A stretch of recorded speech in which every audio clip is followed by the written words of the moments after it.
Hey everyone, welcome back to the podcast. Today is another special episode. I got a couple of ladies here for an interview. They're going to tell you all about their mission. I met Anjilee. Is that how you pronounce it? Yeah. Cool. I met her, it's already been a few weeks ago now. It seems like It was just yesterday. I met her online a while ago, but I was able to meet her in person a couple weeks ago in Detroit at an event that we attended together. I think you were helping and attending, right? Yeah. It was kind of a dual role. A little bit of both. Yeah. Yeah. And so I had asked these guys to be on the podcast to share a little bit more about what it is that they do and how you might be able to get involved. So I'm going to let Anjilee take the floor. She does have her co-worker, or how do you guys? We're co-owners, co-founders. Co-founder? So, okay, yeah. Co-founder Sara here. So I'll let you guys kind of take the floor and then, go ahead and introduce yourself.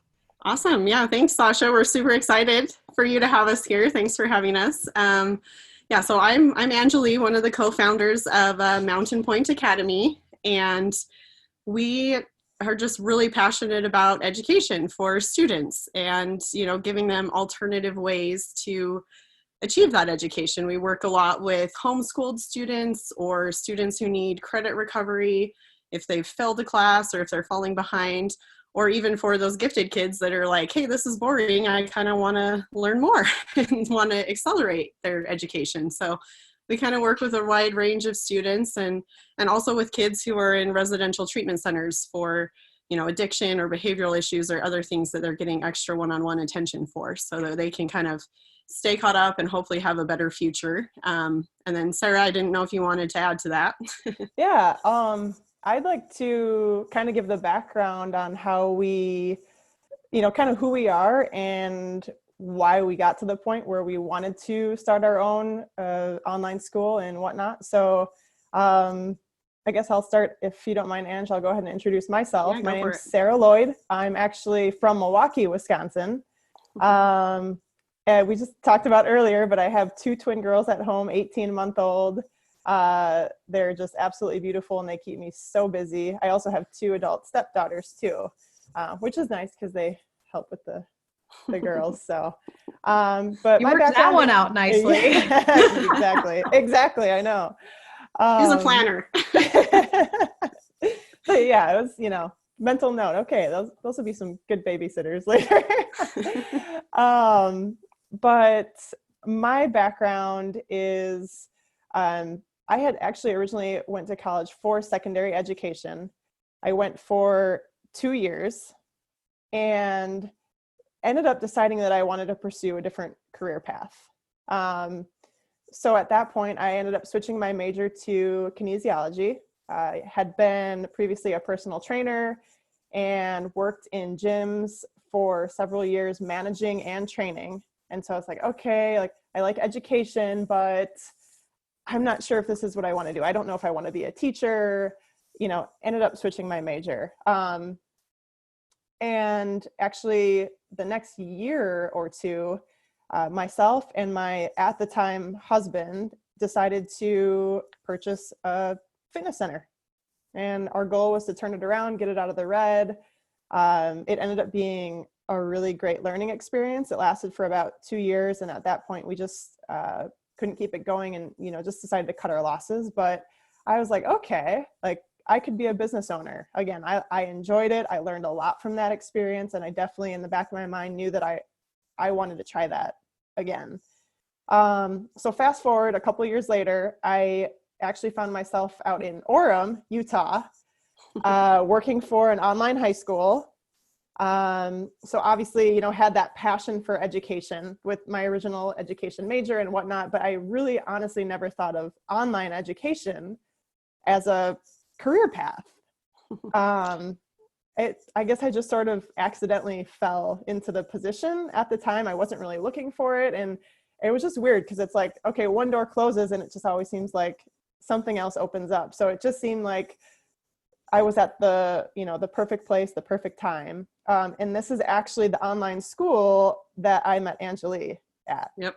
And my story is similar. I just kind of fell into it. I had a journalism degree, never worked a day in journalism in my life, right? And so I was like, well, here I am in online education as a registrar, and Sara and I just immediately made a great team. And so yeah, here we are. Yeah, it was crazy.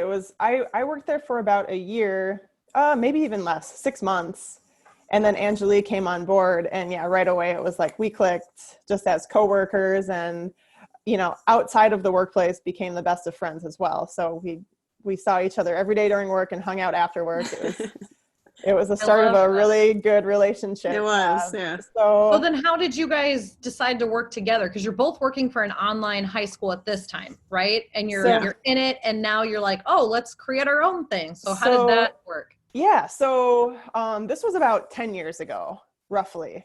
So we've both been in online education for about a decade each. Yeah. So starting with that online high school, we kind of both took a similar career path. With me, we were on the student side, student support. I worked a little bit in finance. I worked from a curriculum provider point of view. So just kind of saw different aspects of the online education field, and then wound up circling back to another online high school where Anjilee actually then came on board there because, I was just obviously so impressed with her work ethic. I recruited her back. You have to hire this girl. She's amazing. She's great with the students. Bring her on board. And what ended up happening there is we just weren't really overall impressed with how the school really just wasn't student-centered. It just seemed like it was focusing more on the profits, how to cut costs, how to cut staff, how to, job.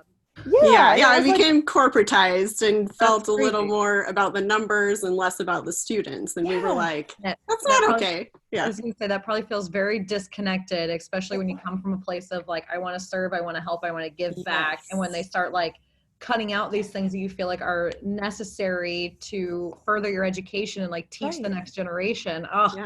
I could go off on that. 100%. Right. Yeah, you're speaking our language, Sasha. And, we had thrown the idea around for so long. We're like, hey, we have all these great ideas that aren't being heard and that would help these students.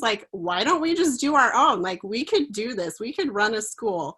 And so we finally were just like, all right, let's do it. We're going to take this plunge. So we did. Yeah, it was just all right. We've been doing this for 10 years. We have a small idea on how it works. We have a lot of experience in the field from multiple different aspects, from the business side, viewing the bookkeeping, finance, whatever, to the student support, to the curriculum. And we just felt like we had all the pieces, and we had a really, really good network of support, where if there were questions that we couldn't answer, we knew exactly who we needed to go to get those questions answered. And we're like, okay. And that was just kind of the start of it. It was, we decided it is possible to run a school that is student-centered, and at the same time, it can be a successful business and can turn a good profit for those involved. And it doesn't have to be one or the other. We don't have to sacrifice doing well as a business for, keeping the students first and providing that service to them. It doesn't have to be one or the other. And, that's kind of where we just came in. We're like, all right, like Anjilee said, we took the plunge and quit our jobs and went full, 2 feet in, and, it just has been a wild ride. Well, tell me about that transition, because there's a lot of people who are very hesitant on just and I did it too. One day I was just like, you know what? I don't want to be at corporate anymore. I'm just going to quit. And I was not financially well off. You know what I mean? I had to figure out a way, but people are like, I can't believe you did that. But you feel, and I mean, maybe you guys are similar, but you feel so passionate about something, or you're just so done with the way things are a certain way that you're like, no, I'm no longer giving myself a choice. So what did that plunge look like for you guys? What actual steps happened? Yeah, good question. Yeah, so we, I guess timeline, we formed the school in December of 2017. So, and that was just Anjilee and I at the kitchen table, just hashing it out. That's where it all started. Lehigh, Utah, around the kitchen table. Yeah, it's like, all right, let's do this. We came up with a name. And then over the next year, we like slowly started getting all the pieces together. And then, like Anjilee said, we formed the LLC officially in January 2018. And then we both just had that conversation, like, okay, if we're actually going to do this and really move forward with this, we had to pursue the accreditation for the school. There were just so many different pieces that we still had to put in. And with working a full-time job, it just wasn't going to be possible. And not to mention, it was for an online school at the time. So, we didn't want to mess around with the conflict of interest. And we're like, okay, we need to be upfront and we need to have a conversation with our manager there and tell him what we want to do. And so did. Really what happened is, it was scary. We were both really nervous, but we were like, we're doing this. So we just thought you'd want to know. We actually didn't start the meeting with him, knowing whether or not we were going to have a job the next day. We just said, this is what we're doing. Do you want us to continue on part-time? How do you want to handle this? And basically what he said is, it's probably best if we all cut ties now. So, and we're like, all right, we were fully prepared for that to be an option. So it was nice knowing you, and here we go. Luckily I have a supportive, husband at home who it's like down to one income. Like, can we make this work? It's going to be hard, but it's, he knew that it was such a dream and passion of mine, that it wasn't even a question. He's like, absolutely, you have to do it. We'll make it work. We'll do whatever we can. We're going to do it. And Anjilee, same thing. Anjilee had some support on her end. And Ange, anything that you want to add to that story? No, I think that basically covers it. Like I said, we'd thrown the idea around for years and years, and then we thought, okay, now's the time. Like, we both felt that fire and that drive, and we're like, okay, we're going to do it. And again, to stay ethical and not feel guilt over, hey, we're going to be starting an online school that's essentially going to be competing with our current employer. Hey, we started our competition business over here, but we're still going to finish our contract with you. Yeah, pretty much. So, and that's why we had that conversation. We're like, hey, like, we appreciate everything we've learned here. We know that you've been crucial to this, but we have these ideas we want to institute, and we're going to go for it, and we made it clear, like, your clients are your clients. We're not going to touch those. And, went our separate ways and got to work. And the accreditation was kind of the biggest enchilada that we had to achieve. Because so that was quite the process. Let's talk about that, because to become an accredited school is quite a process. I've never gone through it personally. I've heard of people doing it, and there's like so many online schools out there. You really have to do your research on what's accredited versus what isn't. So can you break it down to what is an accreditation and how you guys got one and what that means for your business? Yeah, for sure. So basically accreditation is kind of like the golden standard of schools, meaning like you've met certain requirements. There's certain expectations in place. You're committed to providing a solid curriculum that meets the state standards for high school students. You're, continually improving your school. And there's just all these standards that they have in place, essentially, that are like, to be accredited, you need to be meeting these standards. And, they have different areas. They have like a digital learning component and the student support component and kind of the sustainability of the business and the school. And so it was just kind of a lot of just, creating our student handbooks and policies and procedures and documenting those, and then, getting students. And typically you have to be a school for at least a year before they will let you be accredited, because they also want to see data. They also want to see how the students are doing and if it's going to be productive. And so, there was just a lot of working pieces. And like Sara said, we had an awesome team and an awesome network of people we knew who were there to help us, so we were able to form a kind of an advisory board that would fill in those pieces for us. We had an awesome principal who helped us, and on our board, we have an LCSW as well, because a lot of the kids we work with are in treatment centers. And so that LCSW perspective can kind of bring in, the mental health and the holistic approach as well for student learning and student growth and everything. And then we also have another board member who is a literacy specialist who actually works for the Board of Education too. So she was a huge asset because she kind of knows the in and outs and all of that. So we had an awesome team to kind of be there to support us and help us brainstorm and put together like an improvement plan so that we could show and estimate the growth and what our plans were long term. So just a lot of steps. Sarah, I'm sure you have more to add. Yeah.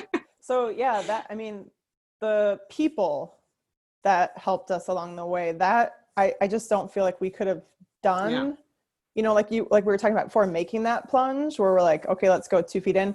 I mean, we had so many people that were just willing to volunteer their time because they saw what our mission was. They saw why we were doing what we're doing. And they saw how passionate Anjilee and I both were about what we wanted to do. And they're like, how can I help? How can I be a part of this? And so with all the countless hours that these people have spent helping us get to where I just don't know how we would have done it without all these people. But yeah, so the accreditation process, we basically started planning for it immediately after founding the school and had to go through 2 different engagement reviews. And like Anjilee was saying, it's a pretty big audit of what you're doing. They look at everything. They look at your finances. They look at this. They look at curriculum. They don't want to accredit a school that is here today, gone tomorrow. So they want to make sure that you're okay as a business as well. So for anyone that is out there looking for online schools, find out what type of accreditation the school has, if any, because like you said, there are so many schools that can just pop up.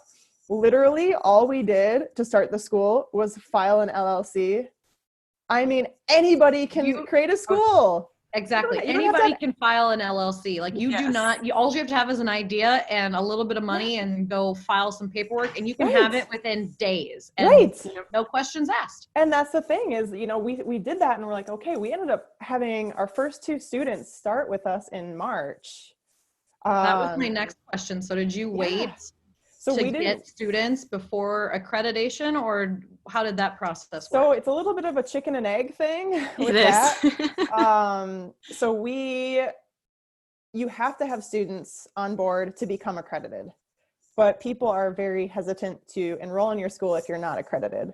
So we ended up kind of doing like mutual, having students enroll on like a trial basis to help us give feedback, and they were enrolling in some of our courses in exchange for telling us how we can improve and stuff like that. So that's how we kind of got started. We started off with a few students like that, a couple of adult ed students, and we just kind of gradually kept building that. So as we went, so we had, a pretty big client of a residential treatment center. It was an all-girl residential treatment center that decided to come on board with us because they had worked with us previously many, many years ago. Not the same center, but one of the gals that worked there and was like, I know Anjilee and Sara, and even though they're not accredited yet, I know, their work ethic, and I know that they're going to get this done. So I'm not worried about that. We just want to be a part of this. So they signed on with us, and that has been something that's been so cool to see. With, like I said, it's an all-girl center. We talk weekly to these girls, and just to see some of the transformations that some of these kids have made is just really cool. It just kind of solidifies why we're doing what we're doing. They start off sometimes coming into these residential treatment centers there for who knows what. I mean, sometimes it's addiction. It's, maybe problems at home. Maybe they're being bullied at school. It's just a whole mess of reasons. And education is typically not on the priority list for these kids. So you start off, we do these video calls weekly, and, a lot of them are just sitting there, arms crossed, angry, tight lip, not, don't want to say 2 words, just, hi. Why am I here? Yeah. And then, like slowly but surely, week after week, they start coming out of their shell and just blossoming as human beings. You can see the effects of the therapy that they're going through there on site, along with seeing success with their education that maybe they couldn't see in a traditional brick and mortar setting, because like I said, they could have been, maybe they were bullied, or maybe they just had too many other things going on where they couldn't focus on the education piece. And now we're setting weekly goals with them. You know, it's like this one girl, a couple weeks back just came on the video chat with me, and I didn't even have to say anything. Like, I just looked at her and she was beaming, you know, she was just like giggling, and I'm like, what's going on? Like, you know, why are you and she's like, I met my goal for the week, you know? And so it's stuff like that where it's like, wow, like this is why we're doing this, you know, to see students get those little, you know, that feeling of success by achieving their goals and continually moving forward. So it's been a crazy ride. So yeah, I mean, I know we were originally talking about accreditation, but it's easy to get off on those tangents. Obviously, you can tell we're passionate. We're passionate. Exactly, and that's kind of the thing. So, like, what you talked about, you know, it being an all-girls school, and it's high school students, right? So that's a very like niche market. High school girls, I'm going to say troubled. They've had something that has something that has happened to where they are doing an online school. So the two questions that come up for me are, why that niche, like why that particular individual? And then the next thing is like, what does that look like for them as like onboarding? Like, who pays for that? How long are they in your program? Is there a graduation? Are you affiliated with like a brick and mortar school? Yeah, no, those are great questions. Yeah, I think for Sara and I both, and Sara, you can correct me if I'm wrong, but, you know, it's just, you know, these kids are the future, right? And we want them to feel that success. Like Sara said, little successes in academics can change their whole perspective on even themselves. Like, hey, I can do this. Maybe I'm not so stupid, or maybe I'm not this or that, or whatever I've been told my whole life, or whatever, you know, inner dialogue they've had with themselves. And so I think it's just a matter of at least, you know, just, helping them see that they're worth something and that they can do this, you know, because they don't come from maybe the best of circumstances, choices, consequences, whatever's led them here.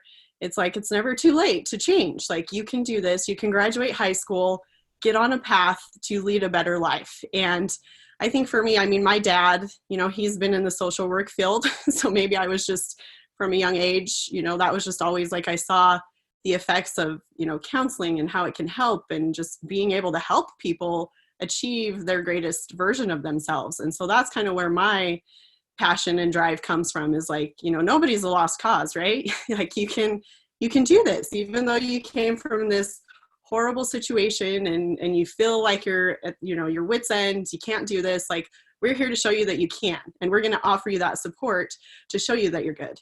And, you know, I had a conversation with one of the girls this week, and she has a goal that she wants to graduate, I think by her 18th birthday, which is in May. And she still has several classes left, right? But I got on, and this week she killed it. Like, she did so many activities, and her writing looked great. And I just told her, I was like, I don't even know what to say, but like, I'm just blown away by your drive. Like, that's amazing. Keep it up. This is great momentum, you know? And she's kind of upset that she's here in this treatment center, but it's like, no, like, you got this, like, you're already doing it. And that kind of leads into your question about, do we offer graduation? And we do. So now that we are officially accredited, which is, yay, obstacle passed, like, great achievement. We were so excited about that.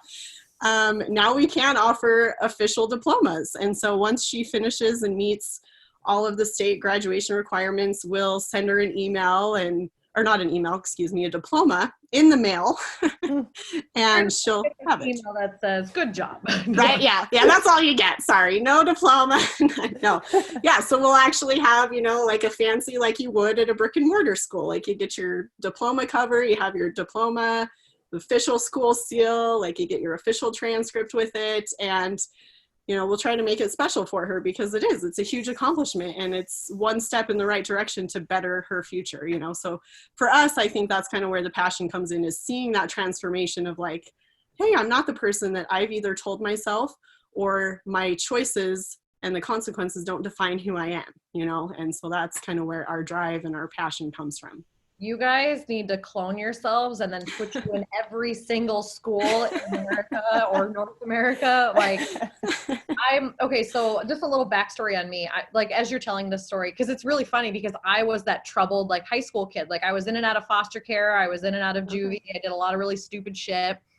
And when you're not at school, you know, you have to do either homeschool through foster care, right? And that's not their thing, you know, they don't really know what to teach you kind of thing. They're like, oh, do your homework, you know? Yeah. Or you go to a different school and people know that you're like from foster care, like, oh, she's with so-and-so. And so you have like this, you know, this label, you're like walking into being bullied and things like that, right? Not that anybody, I don't think, would bully me. I kind of have a really good RBF face. But anyways, I wish that something like this would have existed when I was in those situations. You know, somebody who not only is educating me, but also empowering me and helping me with my mental health from the comfort of wherever I was at that time. Does that make sense? Like, Yeah, totally. like, oh my God, where were you going? I love this. This is incredible. Okay, so tell me what's next? Like what? Sarah, you can go since I talked a lot. Yeah, so I guess to answer some of your other questions as far as, you know, like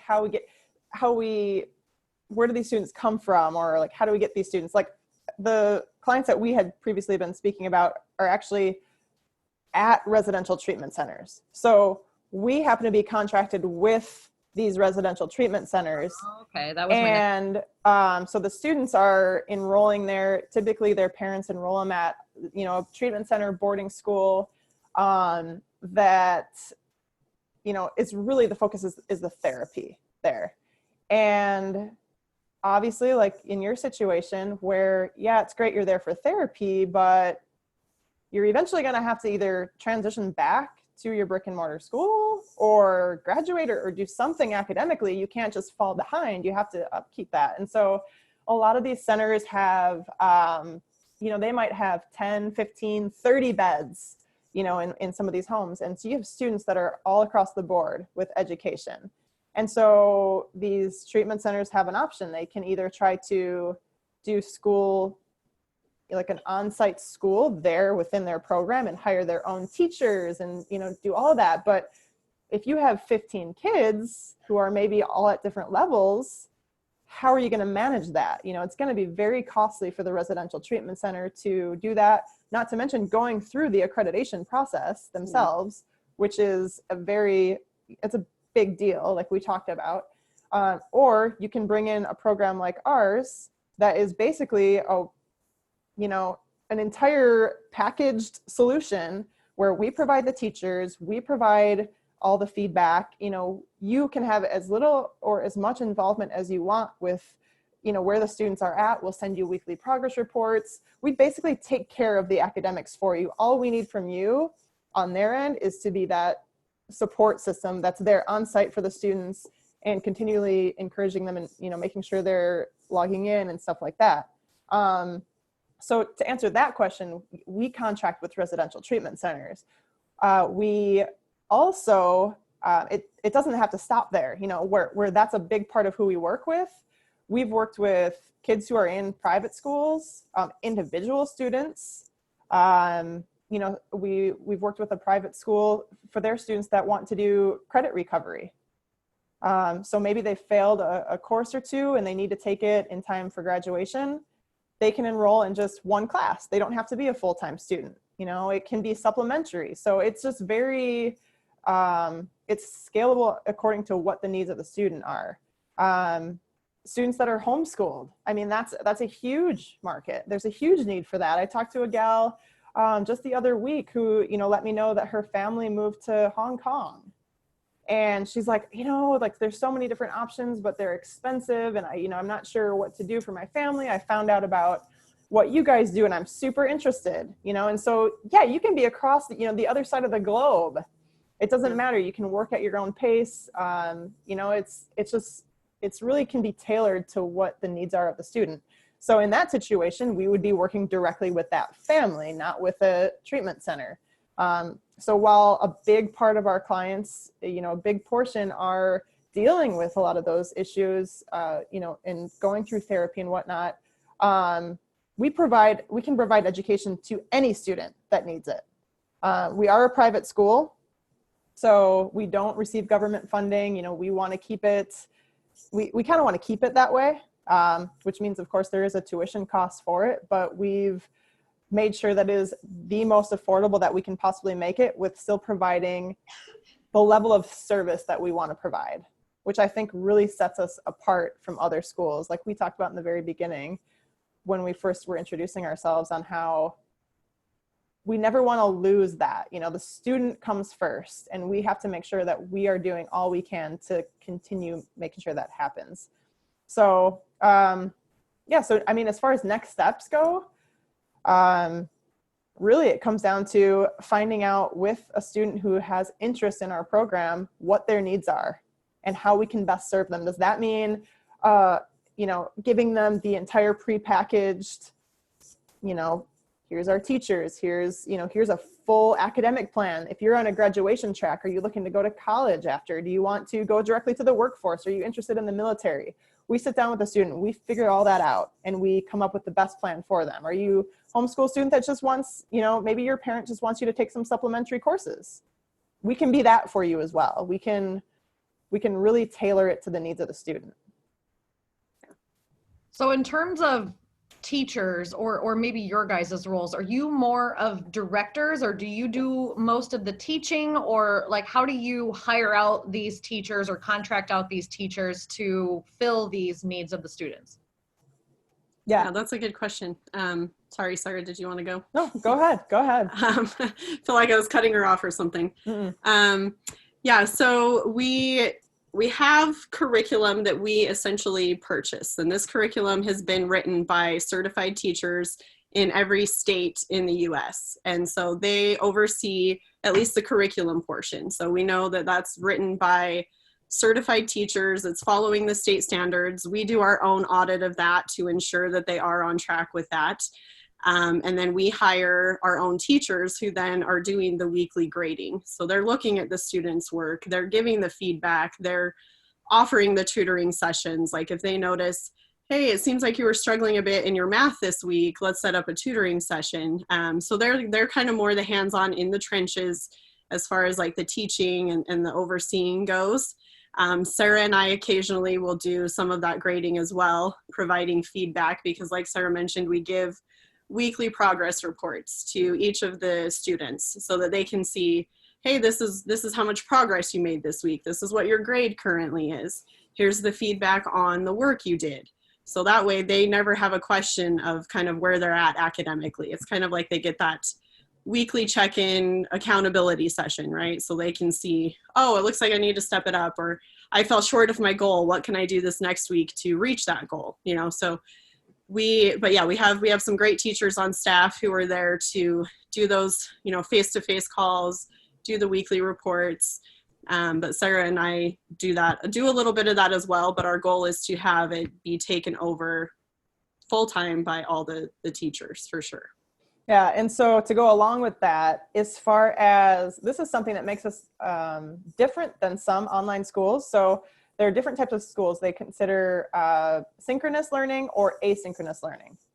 What that basically means is, like in a synchronous environment, students are required to log on at a specific time, and you have a teacher who's there, you know, just like we're doing, you know, like a video conference, and they're teaching the students live, but it's online. So the student is required to be there at a specific time, even though they're at home or whatever, you know, wherever they are. In our environment, we call it an asynchronous environment, which means our teachers' lectures and instruction are pre-recorded, and the student can access those videos at his or her own time. So the student isn't required to be logging on at a specific time of the day, which makes it, like I said, very easy for students who might be across the other side of the globe. You know, it's like, okay, it's 3 a.m. my time. I'm not going to be logging in to listen to my teacher's lecture. You know what I mean? So everything is completely at your own pace. You know, you log on, you watch the video lecture, you can pause it, you can take notes digitally or on paper, whatever you prefer.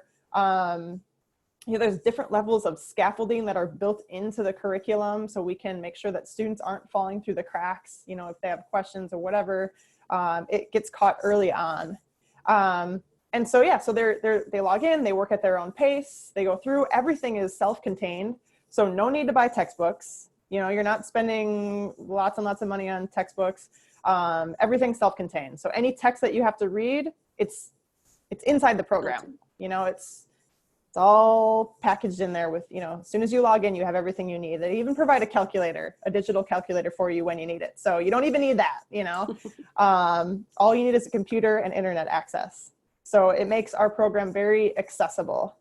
And so, yeah, so I guess to answer your question about how that works, like Anjilee said, we've been doing that since the beginning. We've been wearing pretty much every hats that you can think of. I mean, from, you know, like the business side of things, you know, I'm a bookkeeper, I'm a teacher, I've played every role so far, and which has really helped us define our processes and, you know, just really have the vision and direction that we want to go. And now slowly but surely we're starting to bring in those people that are like-minded, because it's hard to find like-minded people. I was just going to ask you that. Like, the next two questions that come up are, what is your process for hiring teachers and like handing off these batons? Because I'm sure this is your baby, right? Yes. Yeah. It's like, tell me about that. And then I want to know about some of the struggles that to get you to this point. But that's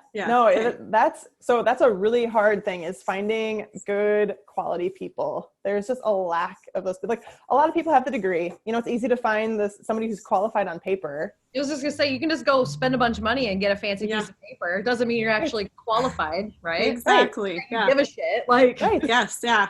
Well, and that's what it's about, is we want people, like Sara said, that are like-minded, that are just as passionate, that like, okay, why do you want to help students? What's your goal here? You know, so we ask those questions, like, why did you get into education?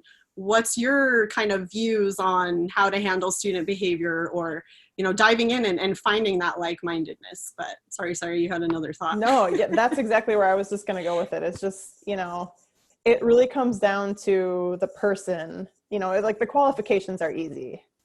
You know, you can have a huge list of potential candidates, but it really comes down to, like, when you sit down in front of somebody and speak with them, you know, you just get a feel for who has that same passion.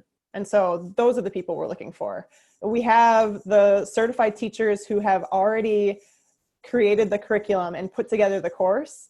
So, you know, a big role that our teachers play, which is going to be different from teachers in a brick and mortar setting, is that, you know, they're the ones who are there. They're like the adult advocate for the student. They're there next to them, encouraging them, you know, just celebrating the little victories with them, tutoring them. You know, in a traditional school, you know, how much one-on-one time does a kid get with a teacher?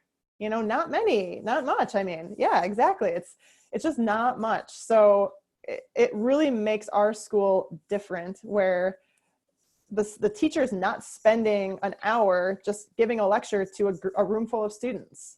You know, the students can do that at their own pace. They can do that. And now when they need a little extra help, now they can go directly to their teacher and get that help.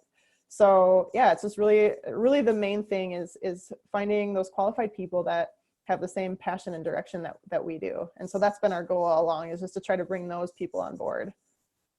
So do you think that's been like the biggest challenge for your school, or what roadblocks have you hit along the way to get you to where you are right now? So far we've been actually pretty lucky in that area. We've had so many people that just have kind of almost come to us because they saw what we were doing. So we've so far haven't had to do a ton of recruitment for staff, which is awesome. You know, we've had people coming to us just expressing an interest in what we do. We've reached out to our personal network and people that we know as far as gaining our advisory board and stuff like that. But I think our biggest hurdle has actually been getting through that accreditation process. 100%. Yeah. That was probably the biggest thing, because it's just really, I can't even begin to describe how much goes into that. I mean, that was our lives for 2 years. It was, we met, you know, Anjilee, we met countless almost hours. Daily, like weekly, maybe daily, at times. It was just, Well, we even were at sick like of each night, we'd other. be like, oh my gosh, we have to add this. We'd be messaging each other back and forth and like, hey, I just realized we need to add this and we need to do this. So it was like a 24/7, that's what we lived, eat, ate, breathed accreditation. It was just, okay, what do we got to do here? What do we got to do here? Yeah. So I mean, between that and just everything that goes along with being a startup business is like making sure, your funding is, solid and, just trying to do everything within your budget, but yet, still continuing to have that growth mindset where it's like, okay, like, how do we balance that? So I think that's been a little bit of a challenge is balancing that, where it's like, okay, this is our budget, but we do need to have these qualified people on board, even though it's going to cost us, like, so just balancing the whole business side of things as well. Even though it's a school, we are a private school and we're operating within the business realm. So that's something, those are things we have to take into account. We're not, like I said, we're not receiving government funding or anything like that. So, we were essentially just bootstrapping it from day one, like put in our life savings and let's do this, So I'd say those have been the biggest challenges so far. Yeah, so on the opposite side of that, you were talking about, that growth mindset. So what is the vision for this school? Where do you guys see yourselves? We would love to just keep growing. I mean, we can essentially provide courses for anyone across the US, right? We want to get to the point where we can maybe be like a leader in online learning with that student support, that face-to-face, because a lot of online programs are going to have some of the follow-up. They're going to have like, hey, here's your weekly progress, here's your this, here, so they'll have similar aspects, but I think what's going to set us apart is that one-on-one face-to-face time and the relationship aspect of it, right? Like, instead of being this faceless person behind a computer, we're giving a face to the students of someone they can trust, someone who can feel like is their advocate, who is their cheerleader. And so, I mean, for us, it would be awesome if we could have students in every single state, and to do that, we're going to conferences where treatment centers are at, we're connecting with homeschool groups, we're trying to get the word out there, because like you said, you had wished this was around sooner. How many people might not know that we exist, So it's just reaching out there and just, trying to help as many people as we can, because there's so many people, especially in today's world, with unique circumstances. I mean, bullying is on the rise, depression, suicide, all anxiety, all those aspects that go into it, where maybe a traditional brick and mortar setting isn't the right answer for each kid. And every kid learns differently. And so we would love to be able to provide that option for them, to be that alternative, so that they can be successful and still feel like they're accomplishing something in their lives. Yeah. So do you guys see yourself staying with like high school, or do you want to branch out and even do like middle school and possibly even some younger students too? What's that look like? So actually our demographic right now, we can do grades 6 through 12. So we do have some middle school students. Historically, it's been mostly high school kids, but younger and younger ages, I think, are going to need this program. And so I think, we started with the 6 to 12, mostly because that's where our expertise was. But, I think as opportunities present themselves and growth, I'd be game for whatever, like bring it on. We'd love to help as many as we can. Yeah. And we've already started doing research on like dual enrollments with colleges. Yeah. So students who are maybe seniors in high school that also want to earn some college credit, we're just looking at different partnerships that we can also make that available to those students who are maybe accelerated, even though a lot of our students, we get a range of students. We might have some that are on this end of the spectrum and are maybe struggling with their schoolwork and doing a lot of credit recovery. But then we have some on the other end who are maybe doing online education because, the brick and mortar setting for them is just not fast paced enough. They want to graduate early. They want to have experiences, they want to go travel or maybe participate in the arts. Maybe they're a dancer, maybe they're, something like that. And they want to do just maybe 4 hours of school every day and have the rest of the time to have hands-on experiences. So that's definitely something that we're going to continue branching out, with focusing on those students because now we can actually offer experiential credits. So students who might be taking dance or drum lessons or you name it, they have an opportunity to capture that as high school credit, which is really cool. So that's something I think that also sets us apart from some other schools is we have the capability to do that. So it's really fun. We're excited about where we're headed. For sure. I love that. Okay, so what do you want to leave before we start to wrap this up? Like, what do you want to leave listeners with, and how can they find out more? Yeah, so I think what I'd like to leave the listeners with is, I'm guessing there's going to be mothers and parents out there that are listening that might be thinking in their head that they have a student at home that is maybe going through some of these things we talked about. Maybe they're being bullied, or maybe, they used to perform well in school and for some reason or another, things are changing. Maybe they got to high school and it's just different. It's harder.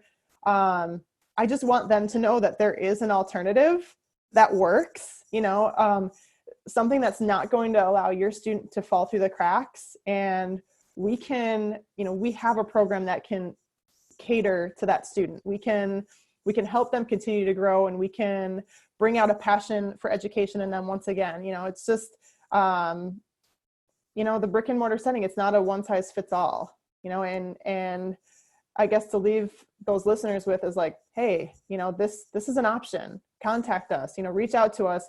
It doesn't hurt to at least get some more information, maybe try out one class. You can sometimes even be dual enrolled at a public school and take a course with us in your spare time, just to see what you think of it.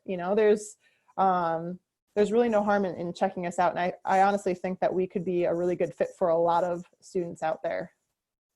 Yeah, definitely. I agree with that. And I think just leaving them with, educating yourself about the options, because there are so many things out there that can help your student. And especially if they're struggling, or, if you're homeschooling and you don't want to teach math, like we'll do that for you. We can take that off your plate so you can focus on more of those experiential experiences with the homeschool environment, and having them focus on dance or their other talents that are outside of school. And then again, capturing that credit for them so they can be one step closer to graduating and moving on to their dreams. But yeah, listeners, you guys can check us out at our website. It's www.mountainpointacademy.com. And then we are on Instagram and Facebook.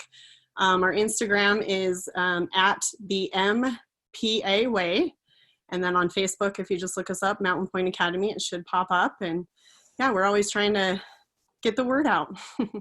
I love this. And I love that you guys are different. I'm always looking for something that's a little bit, an alternative to what historically, traditionally works. And I understand that like there's a reason that school is, but I honestly hated middle school. I hated high school. I hated that you had to be there when the bell rang. You got detention. You had 2 minutes between classes to pee. You know what I mean? It was just, I almost felt like it was too structured, too traditional, and the curriculum's all the same. Like you really have no creativity in your learning style.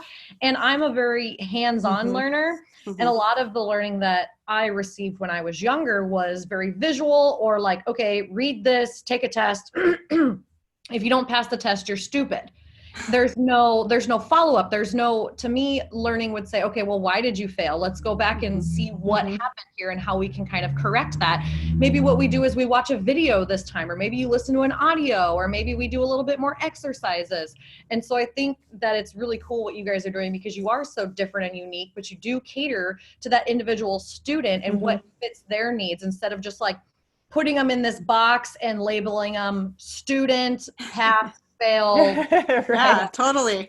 Well, yeah. And I think you kind of nailed it on the head. That was kind of part of what drove us to our vision and mission, was to do exactly that. Like, think outside the box. Every student learns at their own pace in a different way. Why does it have to be so boxy? Let's fix that. Let's look at their overall health. Like, hey, what happened this week? Last week it looks like you were killing it, but this week what happened, and figuring that out with them, having those conversations. I love that. And that communication with the student to like really uncover like what's going on beyond just surface level. Because who knows, there could be health problems, there could be communication problems, they could have been bullied, they could be whatever. An experience outside that does affect their learning. And I love that you guys just go a little bit further, you take that extra step. And I think that's probably what you guys are talking about in terms of like finding the right teachers who are going to take that extra step to get to know their students on a personal level, not just that education. Very surface level. Exactly. Yeah, for sure. Yeah. And I think that was, like I said, that was kind of our thought process of, hey, why are we treating these people like numbers? Like they're real people. They're students who have real struggles and they're not stupid. Like we've seen them achieve this, and this. Let's continue pushing that and instill in them this love of learning so that they have a better chance at success later in life, And so that was kind of our motivation for doing all of this. I love this. I want to thank you both for taking the time to. You too. Yes, thank you. Yes, no, I loved this. And I love that there's somebody out there doing this because I very much, like, it's so funny, the people that I've been interviewing lately, I'm like, there's people out there who are doing the things that I've thought about before. So cool. And when you do start to do the younger generation, I'm totally going to hit you up because I have two littles. My oldest is 2.5. So she's still a few years off, but I'm dreading the day that she would go to like a traditional brick and mortar. Right. I'm pretty sure those people are not going to like me. We'll just well, hopefully we'll be all set up for that by the time she's ready for that. Yeah. When you guys start doing the younger, I'm totally all. No, thank you. Awesome. And what I'll do is get all of your links from you so that listeners can just head to the show notes. They'll find out where to contact you and inquire about more information because, who knows, this might be exactly what they're looking for. So just keep an open mind. And again, thank you. Thank you so much for having us. Yeah, this was great. We appreciate it.